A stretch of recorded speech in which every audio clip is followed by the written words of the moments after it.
अब ये बता रहे हैं कि अनिसिद्ध कौन सी उपाधि है, उसका क्या स्वरूप होना चाहिए और क्या उनके पास हो सकता है। ये पिछी कमंडल के बारे में भी कितनी बहस कर रहे हैं। फिर और चीज का होना तो स्वभाव ही नहीं है। एक माला हो गया ना अच्छा मोतियों की बढ़िया, तो उससे सामायिक करने में सुविधा रहेगी ना। क्यों?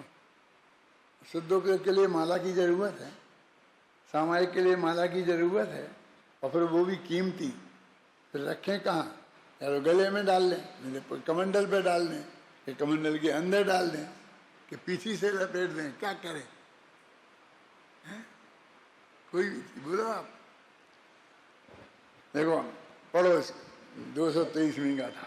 अपरिकोत्थम उवधिम अपत्थनिचम असंजदचिणेहिम मोक्षादिचिणरहगम केन दुसमणो जदवे अपम मोक्षादि उत्पादन रहित चाहे जिसे न असंयमी अपल्प हो ऐसी उपधि अनिंदित अनिषेध है। तो कहते उपधि जो है वो अनिंदित होनी चाहिए, असंयत जनों और मूर्छा पैदा नहीं करे, ऐसी उपधि होनी चाहिए।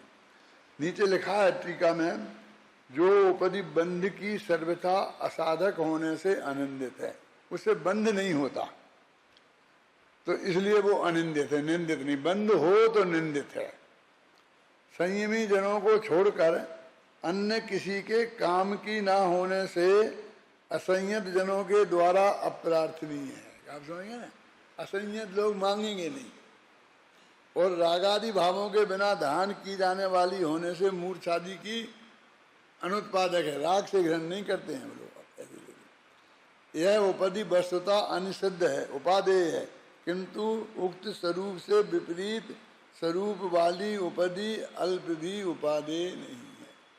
आजकल मैंने लोगों को देखा है कि ऐसी ये मोर पंखों की उतनी बड़ी पीछी तो नहीं जैसे मुनि राजाओं के पास होती है, ऐसे 10-20 पंखों की मिला करके और ऐसी वो बना लेते हैं थोड़ी सी, और ऐसे जो अपन रूमाल रखते हैं सफाई करने के लिए ऐसा करते हैं ना, ऐसा वो रखते हैं और उससे फिर ऐसा सफाई करते हैं, ये करते हैं। और ये ब्रह्मचारी लोग ऐसे हाथ में उसे लिए रहते हैं, मैंने छोटी पीछी का ही रूप हो गया वो।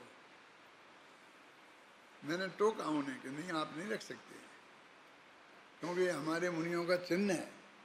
नहीं वो तो उनकी तो अलग होती है, ऐसी होती है, अलग फलग नहीं, मोर के पंखों की होती है, किसने कैसी बना दी ये थोड़ी शास्त्र में लिखा है? मेरा मतलब समझ गया ना। जब मैं धर्म चक्र में घूमता था बाबू भाइयों में जाकर के, रोज ही ना मुझे 2 व्याख्यान करना पड़ते थे हर गांव में। 100 गांवों में गए हम, 100 तीर्थों पे गए थे, सिद्ध क्षेत्रों पर। हर जगह मैंने कम से कम 200 व्याख्यान करे, एक अहिंसा पर और एक धर्म चक्र पर। तो वो धर्म चक्र पर व्याख्यान जो करना पड़ता था, उसमें क्या था कि 4 धर्म चक्र केंद्रीय ने बनाए थे महासमिति ने। तो वो ऐसे बनाए थे ट्रैक्टर मैक्टर पे, और फिर वो धीमी धीमी गति से चलते थे और एक गांव से दूसरे गांव में ले जाते थे, वहाँ बोलियाँ बोलते थे, फिर लोगों को बैठालते थे, तो ये करते थे। हमने बनाया था धर्म चक्र यहीं जयपुर में सामने जो चौक है ना, इसमें खड़े रह करके गाड़ी खरीद के लाए थे और यहाँ बनवाया था। तो उस धर्म चक्र को वो तेजी से दौड़े 100 किलोमीटर की रफ्तार से। ऐसा धर्म चक्र चाहिए था, क्योंकि हमारी तो यात्रा में साथ में रहना था। तो उस धर्म चक्र को हमने सजाया था और इसमें ऐसा चक्र लगाया था, उनने तो ऐसा चक्र लगाया था, वो स्थायी था, घूमता नहीं था। हमने ऐसा लगाया था जैसे अपन वो पतंग लगा देते हैं और वो घूमती है, ऐसा लगाया था। तो उसमें मैं और बाबू भाई 2 जने बैठते थे, और एक और हमारे भाई थे जो पैसे की थैली लेके संभाल के चलते थे, उनका नाम नाथालाल जी था, हैं नाथालाल जी। वो चलते थे तो वो बैठते थे और कोई नहीं बैठता था, ड्राइवर, और ये धर्म चक्र चलता था। तो धर्म चक्र का स्वरूप सब लोग कहते थे, धर्म चक्र ऐसा थोड़ी होता है, धर्म चक्र तो वैसा होता है जैसा वो इंदौर से आया था, जो दिल्ली से आया था। तो हम तो सारे देश में घूमे थे, और उनने तो देश को 4 भागों में बांट लिया था। ये घूम नहीं सकते थे, तो ये उत्तर में घूमेगा, ये पूरब में घूमेगा, ये पश्चिम में घूमेगा, ये मध्य में घूमेगा। और हमारा तो सारा हिंदुस्तान था, क्योंकि हम तो सिद्ध क्षेत्रों की यात्रा करने जा रहे थे। तो जहाँ जहाँ सिद्ध क्षेत्र थे वहाँ वहाँ हम गए। तो लोगों को प्रश्न खड़ा होता था, है?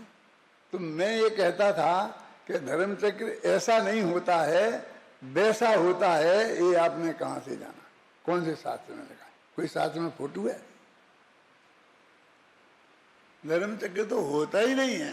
ध्यान, धर्म चक्र तो जो समूह में आते हैं ना, जनता सुनती है, उसको बोलते हैं। आता ना, धर्मेंद्र चक्र मधुरी कृत सर्वलोकों में, छंद में रोजाना बोला करता था, देवेंद्र चक्र महिमान हमें मान।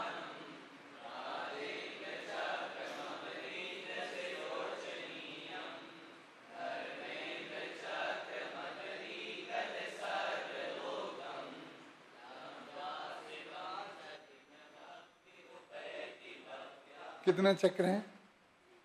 3 है ना? सोचो और सोचो। और चौथा की चौथी लेन में क्या है? अरे वो सिद्ध चक्र है ना? चौथी लेन में क्या है? सिद्ध चक्र विधान जब होता है तब भी मैं ये बोलता हूं, सिद्धों का समूह, उसका नाम सिद्ध चक्र है। कहाँ लिखा? सुसिद्ध समूह है, आता ना? बोले प्रसिद्ध विशुद्ध सुसिद्ध समूह है। हे सिद्धों के समूह, कृपा करके हम पर प्रसन्न हो। प्रसिद्ध माने प्रसन्न हो, सुसिद्ध विशुद्ध विशुद्ध सुशुद्ध स्वरूप। आया ख्याल? आया कभी? उसका भी अर्थ में बहुत ढंग से करता था। तो सिद्धों का चक्र समूह में सिद्ध चक्र है। और धर्मेंद्र चक्र क्या है कि जो तीर्थंकर का विहार होता है, और वो जो रहता है एक जगह समूह शरण है, तो वो समूह शरण में सारे श्रोता मुनिराज वगैरह सब मिलकर जितने उसमें होते हैं, उन सबको मिला के नाम है धर्म चक्र। धर्म चक्र चलता है माने वो विहार होता है, और धर्म चक्र इस तरह हो गया। धर्म चक्र का तो ये स्वरूप है। अब प्रतीक बनाना है तो हमें तो 100 किलोमीटर की रफ्तार से ढूंढना है, तो हम तो कैसे बनाएंगे? मैंने कहा ये तो ऐसी बात है, ऐसा उदाहरण देता था गांव गांव में। तुम भी सुन लो, कितने आज सन 84-74 की बात है, कितने बरस हो गए? अपने प्रवचन होंगे, एक आध दफे सुनाओ ना शांति जी इन लोगों को। लोग क्या कह रहा था? एक गांव में ऊंट आया था, और पहले कभी ऊंट नहीं आया था। किसी बच्चे ने, किसी आदमी ने, किसी महिला ने, किसी पुरुष ने ऊंट देखा ही नहीं था। उसके गले में एक छोटी सी घंटी बनी थी। तो बेटे ने बाप से पूछा कि पापा ये क्या है? तो पापा ने कहा कि ये ऐसा ही होता है। फिर उनने पूछा कि पापा इसके गले में ये क्या बना है? तो ये कहते थे ऐसे के गले में ऐसा ही बना होता है। हमारा ऐसा ज्ञान है कि धर्म चक्र कैसा होता है कि ऐसा ही होता है। किसी ने देखा तो है नहीं, नक्शा कहीं है नहीं, जिसने जैसा बनाया क्या प्रतीक के रूप में वैसा धर्म चक्र होता है। इनमें धर्म चक्र सारे देश में समझाता था। पूरा 1 घंटे का व्याख्यान सुनना है तो वो कैसेट यहाँ होगा, यहाँ नहीं होगा तो गुजरात में होगा, बाबू भाई के यहाँ। अमृत भाई से मंगाओगे तो मिल जाएगा आपको। ख्याल में मंगाना चाहिए, धर्म चक्र के प्रवचन तो मंगाना चाहिए। अहिंसा का तो है ही, लेकिन धर्म चक्र का भी प्रवचन मंगाना चाहिए। तो ये कहते हैं, देखो कहाँ पढ़ रहे थे अपन? यहाँ सामान्य पर्याय का सहकारी कारण होने से जिसका निषेध नहीं किया गया है, ऐसे अत्यंत नजदीकी शरीर में भी यह शरीर परिद्रव्य होने से परिग्रह है। वस्तुतः यह अनुग्रह योग्य नहीं है, किंतु उपेक्षा योग्य है। उपेक्षा करो इसकी, अनुग्रह इस पर कृपा करने की जरूरत नहीं है। ऐसा कहकर उसके साज श्रृंगार करने का उपदेश अरहंत भगवान के न करने का उपदेश अरहंत भगवान के द्वारा दिया गया है। जब कहते शरीर को भी सजाओ नहीं, हैं? उलट गया, पेज उलट गया। 223 भी गाथा चल रही था। अच्छा, 427 पृष्ठ क्रमांक 200 पे।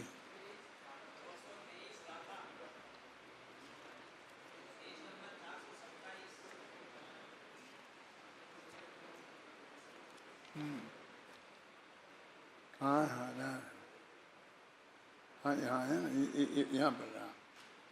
जो उपधि बंध का सर्वथा असाधक होने से आनंदित है और संयमी जनों को छोड़कर अन्य किसी के काम की ना होने से असंयत जनों द्वारा अप्रार्थनीय है और रागादि भावों के बिना धारण की जाने वाली होने से मूर्छादि की अनुत्पादक है, वह उपाधि वस्तुतः अनिषिद्ध है, उपादेय है, किंतु उक्त स्वरूप से विपरीत स्वरूप वाली उपाधि अल्प भी उपादेय नहीं है। माने ये इनको तीन को छोड़ दिया, फिर कुछ नहीं, किसी कीमत पर भी कुछ नहीं होना।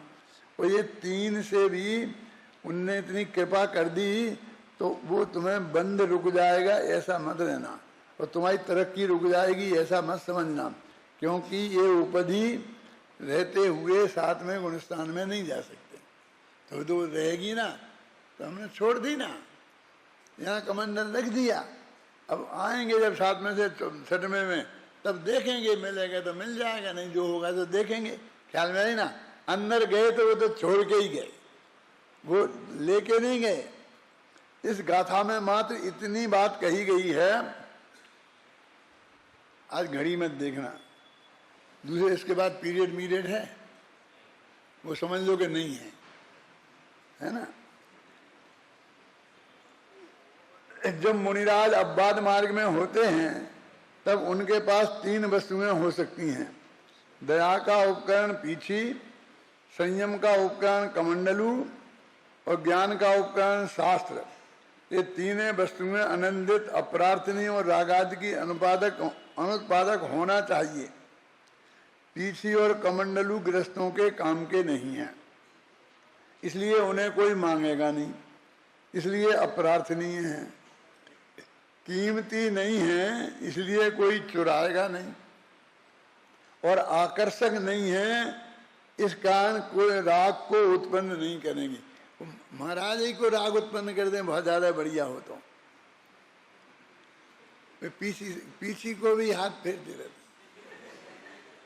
कमंडल को भी, मतलब राग अंदर से होता है ना, तो ये संभालते रहते हैं ना। ये तीनों में से एक एक ही रखे जाते हैं, तीनों में से दो तो एक एक ही रखे जाते हैं, पीछी और कमंडल, पर शास्त्र अनेक रखे जा सकते हैं, अतः अल्प होना चाहिए ये लिखा। यह कहा क्योंकि अधिक होंगे तो साथ में ले चलना संभव नहीं होगा। यदि उक्त तीनों वस्तुएं ऐसी हों जिन्हें बाजार में बेचकर पैसा कमाया जा सकता है तो उनकी रक्षा के विकल्प हुए बिना नहीं रहेंगे, क्योंकि उन वस्तुओं की चोरी भी हो सकती है और उन्हें कोई मांग भी सकता है। यह तो आप जानते ही हैं कि मुनिराज प्रातः, दोपहर और शाम को प्रतिदिन 3 बार 6-6 घड़ी सामायिक करते हैं, आत्म ध्यान करते हैं। 1 घड़ी 24 मिनट की होती है। इस प्रकार 2 घंटे 24 मिनट दिन में 3 बार, कुल 7 घंटे और 12 मिनट तक प्रतिदिन आत्म ध्यान करते हैं। यदि पीछी, कमंडलू और पोथी कीमती हुई तो सामायिक के काल में उसकी रक्षा कौन करेगा? उक्त वस्तुओं का गृहस्थों के काम की नहीं होना ही उसकी रक्षा का सबसे बढ़िया उपाय है, निरापद उपाय। अपने यहाँ जहाँ अभी भगवान की मूर्ति विराजमान है, स्फटिक मणि की, वो आला है ना, उस आले में पहले एक चांदी कदम में आया था, यहाँ सन 67 में, चांदी का समय सार। अंदर तो समय सार ऐसा ही रखा था, कागज का, ऊपर से कवर चांदी का बनाया हुआ था। वो वहां रखा था, वो चोरी हो गया। चांदी तो चोरी होनी ही हो रही है, समय सार चोरी नहीं हुआ, चांदी का समय सार चोरी हो गया। चोरी हो गया तो हमने जी ऐसा समय सार रख दिया, हमें तो कोई फर्क नहीं पड़ा। मैं बम्बई में पर्यूषण गया तो दादर में पर्यूषण थे, सच्ची घटना है।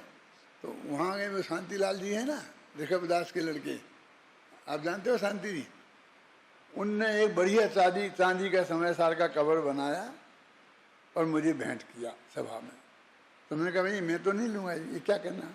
नहीं, वो आपके मंदिर का समय सार चोरी चला गया ना, तो इसलिए ये हम उसकी जगह विराजमान कर दें। आपने ऐसा नंगा समय सार विराजमान कर दिया है ना, इसलिए हमने ये बना दिया आपके लिए ले जाना। मैं नहीं, क्योंकि वो चला गया ना चोरी, अब ये चोरी चला जाएगी, इसकी रक्षा कौन करेगा। मैं नहीं लाया, मेरा तो यही अच्छा, ऐसा ही बढ़िया। ये पढ़ने के काम का तो है, उसे कौन पढ़ता है, वो तो सिर्फ चौकीदारी के काम का है।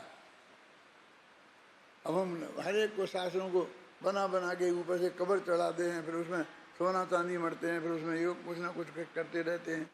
फालतू लोग हैं, क्या करें। कि साहब इसे बोली बोलते हैं तो अच्छे पैसा आते हैं, 2 नंबर का पैसा इकट्ठा हो गया, करें क्या। अब मैं इनको ऐसा तो कह नहीं सकता कि मूर्खों से मैं क्या कहूँ, ऐसा तो मैं कह नहीं सकता। शास्त्र तो जो पढ़ने के काम आए वो है, समझे ना। दीवालों पे रखा दिया, सोनगढ़ में रखा दिया। मैंने कहा वहाँ सोनगढ़ में वहीं बैठ के कि एक आदमी आज तक ऐसा मुझे बताओ कि जिसने आकर इस हॉल में बैठकर इन दीवालों को पढ़कर समय सार का स्वाध्याय किया है, कोई आदमी बताओ। तो पढ़ने के काम के तो है नहीं। नहीं, सुरक्षित हो गया ना, सुरक्षित। अरे सुरक्षित दीवालों पर नहीं होता है, हमारे दिमाग में हो जाए तो सुरक्षित है। जब उसे कोई पढ़ने ही वाले शिलालेख हैं पुराने, उन्हें आज कोई पढ़ने वाला नहीं है तो क्या काम, के पत्थर के टुकड़े हो गए ना। ये सुरक्षा करनी हो तो सब लोगों के दिमाग में उतारो समय सार को। वो तो एक उसको ऑर्डर दिया और वो फटाफट मशीन लाया और उसने फटाफट खोद दिए। यहाँ तो इनके दिमाग में खोदने के लिए पसीना निकलता है, बरसों लगते हैं, एक एक गाथा समझानी पड़ती है। हमें नहीं चाहिए, हमें कुछ नहीं चाहिए, ना चांदी का समय सार चाहिए, ना सोने का ये चाहिए, ना ये चाहिए, ना ये चाहिए। वो आता है ना हमारा एक भाई, क्या नाम, मनोज, जो तांबे पे बना दिया, बनाते रहे, क्या करें, क्या करेंगे। जमीन में गाड़ के रखेंगे, ऊपर रखेंगे, दर्शन, हमें दर्शन के लिए भगवान बहुत हैं। ये मूर्तियां हैं ना मंदिर में, हम दर्शन इनके करेंगे ना, हमें दर्शन के लिए नहीं चाहिए, समय सार हमें पढ़ने के लिए चाहिए। लेकिन कैसे जमाना आ गया, अखबार छपता है ना जिसकी एक दिन की भी कीमत होती है, वो छपता है 8 पेपर पर। अपना अभी जनपथ है ना, सबकी फोटो, क्या कुछ अभी क्या जरूरत है। जैसे सब पागल हो रहे थे, अपन भी पागल हो गए, इन फोटों की क्या जरूरत थी। मेरी बात पहुंचा ना वहां तक, ये नहीं आए हो यहाँ छापने वाले। वो छपता 8 पेपर पे, वो समय सार न्यूज पेपर पे। अरे उसका नाम न्यूज पेपर है, न्यूज पेपर पर जनपथ छपना चाहिए और आत्म विद्या विज्ञान 8 पेपर पर छपना चाहिए। समझ में आया ना। समय सार बढ़िया से बढ़िया हम सब मजबूती की दृष्टि से, सुंदरता की दृष्टि से नहीं। पहले मालूम एक गाथा लाल में, फिर ये हरे में, डबल पैसा लग गए, 2 दफे छपाई हो रही है, काहे को फायदा। इसमें ही ब्लैक कर दो ना। मैंने सब बंद किया, मेरे पहले सब ऐसे छपते थे, पहले के रखे होंगे, एक दफे दिखाना दर्शन कराना शांति जी इनको, वो नीले पीले हरे। मैंने बंद किया सब, काय को लेकर देख 1000 ज्यादा छापूंगा ना और जगह जगह पहुंचाऊंगा। मजबूती की दृष्टि बाइंडिंग बढ़िया होना और सब बढ़िया होना, ये होना। देखो अभी क्या बात चल रही है अपनी, पीछी कमंडलू गृहस्थों के काम के नहीं है, इसलिए उन्हें कोई मांगेगा नहीं। ये तो हो गया ना। यदि उक्त तीनों वस्तुएं ऐसी हों जिन्हें बाजार में बेचकर पैसा कमाया जा सकता है तो उनकी रक्षा के विकल्प हुए बिना नहीं रहेंगे, क्योंकि उन वस्तुओं की भी चोरी हो सकती है और उन्हें कोई मांग भी सकता है। यह तो आप जानते ही हैं कि मुनिराज प्रातः दोपहर ये पढ़ लिया अपन ने। ये चूंकि ये वस्तुएं कीमती नहीं हैं अतः कोई चुराएगा नहीं, और मुनिराजों के चित्त में उनके प्रति ममत्व नहीं है अतः राग नहीं, अतः ये उनके चुराए जाने का भय से मुक्त रहेंगे। इस प्रकार उक्त तीनों वस्तुएं उनके पास भी होकर भी उनकी नहीं है, उनके चित्त को आंदोलित नहीं करती। यही कारण है कि उन्हें उपधि नहीं माना गया है, अथवा यह उपधि अपवाद मार्ग में अनिषिद्ध है। कितनी कठोर बात है कि इतनी ऐसी शर्त हो तो उन्हें वे उपधि नहीं है। जरा भी राग उससे हो तो उपधि है क्या, और फिर भी इतनी है, इससे कोई कृपा नहीं है कि उसने तुम्हें केवल ज्ञान हो जाएगा। इससे अनिषिद्ध मानी गई है, बस है नहीं अनिषिद्ध। 223वीं गाथा में यह कहा गया है कि अपवाद मार्ग में पीछी, कमंडलू और पोथी की उपधि अनिषिद्ध है। अब यहाँ 224वीं गाथा में यह कह रहे हैं वस्तु धर्म तो उत्सर्ग मार्ग ही है, अपवाद मार्ग नहीं।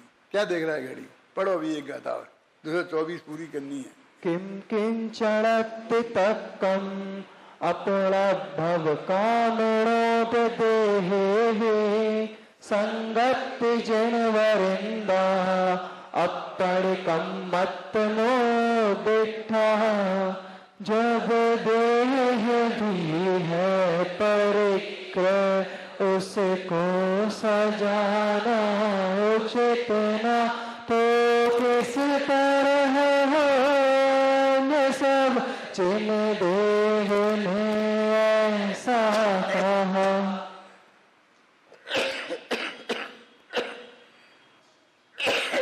याद करने की जरूरत है। शरीर को सजाना भी उचित नहीं है, तो फिर और परिग्रह की हम बात क्या कहें। देखो सजाना माने, अब महाराज के कंगा बंगा तो है नहीं, ये भी सजाना है, समझे ना। एक महाराज हैं 36 चश्मा उनको, ऐसे इससे बढ़िया बढ़िया लाख रुपए की, ये क्या बोलते इसको, और आज ये कल ये 5 ये ऊपर का फोटो में ये चश्मा, दूसरी में ये, तीसरी में, कहाँ रखते होंगे, कौन ले जाता है, कौन से कहाँ चलता होगा। चश्मा रखना क्या नहीं रखना अभी तो ये प्रश्न है? क्या शरीर को सजाना, देखो जब देह भी है परिग्रह उसको सजाना उचित ना, तो किस तरह हो अन्य सब जन्देव न। पर अन्य परिग्रह की बात हम कैसे कर सकते हैं। यहाँ सामान्य पर्याय की सहकारी कारण होने से जिसका निषेध नहीं किया गया है, ऐसे अत्यंत नजदीकी शरीर में भी यह शरीर परिद्रव्य होने से परिग्रह है, वस्तुतः यह अनुग्रह योग नहीं है किंतु उपेक्षा योग्य है। ऐसा कहकर उसका साज श्रृंगार नहीं करने का उपदेश अरहंत भगवान के द्वारा दिया गया है। तब फिर यहाँ शुद्धोपयोग शुद्धात्म तत्व की उपलब्धि रूप की संभावना रसिक पुरुषों को दृष्टि में शेष अन्य अप्राप्त परिग्रह अनुग्रह के योग्य कैसे हो सकता है। ऐसा आशय अनंत देव का व्यक्त ही है। इससे निश्चित होता है कि उत्सर्ग ही वस्तु धर्म है, अपवाद नहीं। तात्पर्य यह है कि वस्तु धर्म होने से परम निर्गणता ही अवलंबन योग्य है। माने वो अपवाद मार्ग स्वीकार कर लिया, इसलिए उसे कुछ रखने योग्य हमारा है, ये ऐसा नहीं है। वो हमारा तो है ही नहीं। आचार्य देव कहते हैं कि जब अनुपचरित असद्भुत व्यवहार न्याय का विषय एक क्षेत्रावगाही शरीर भी उपधि है, तो उपचरित असद्भुत व्यवहार न्याय का विषय पीछी कमंडलू आदि व वस्त्रादि की तो बात ही क्या कहना। अर्थ समझ में आया 3 पंक्तियों का? आया? सबकी समझ में आ गया? पूछ लूँ सबसे? बोलो, खड़े हो, ये 3 पंक्तियों का अर्थ बताओ मुझे, क्या कह रहे? फटाफट। हाँ, ले लो, उठा लो, हाथ में ले लो, पढ़ो अच्छी तरह। हाँ,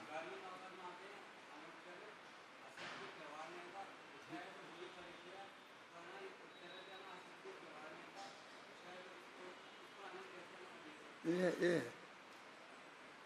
तुम बताओ, खड़े हो जल्दी, बताओ।